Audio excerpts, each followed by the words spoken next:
arc extinction in electrical discharge with a taking place between the electrode is nothing but the electric arc. We have seen that when the contact of circuit breaker are separated, an arc is extinguished between the two contacts, which will last for some period. The circuit breaker should be capable to extinguish this arc without damaging. Interruption of the arc in case DC circuit breaker is more difficult than AC circuit breaker. In AC, current is naturally zero at 0 point is available, where the arc is vanished at 0 point to prevent the restriking. There are two types of arc extinction methods. One is the high resistance method and second is the low resistance method, is also called as current zero methods. The first is high resistance arc interruption methods. In this technique, the resistance of current path is increased rapidly so that voltage drop is increased.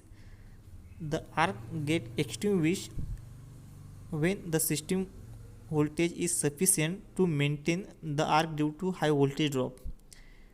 This is normally used in DC breaker or air brake circuit breaker in AC having a low capacity. The system inductance store in energy which is dissipated in the arc. The second is the low resistance or current zero arc interruption methods. In this method is used only in case AC circuit breaker.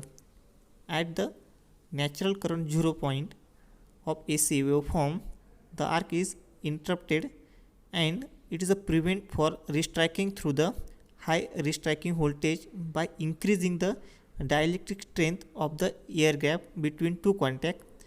This method used in high power AC circuit breakers. In high resistance interruption methods, there are the four types. One is the lengthening of arc, second is cooling of arc, third is reducing cross sectional of the arc, and fourth is splitting of arc. In low resistance or current zero methods, in this four type, first is the lengthening of air gap, second is the high pressure, third is the cooling methods, and fourth is the blast effects.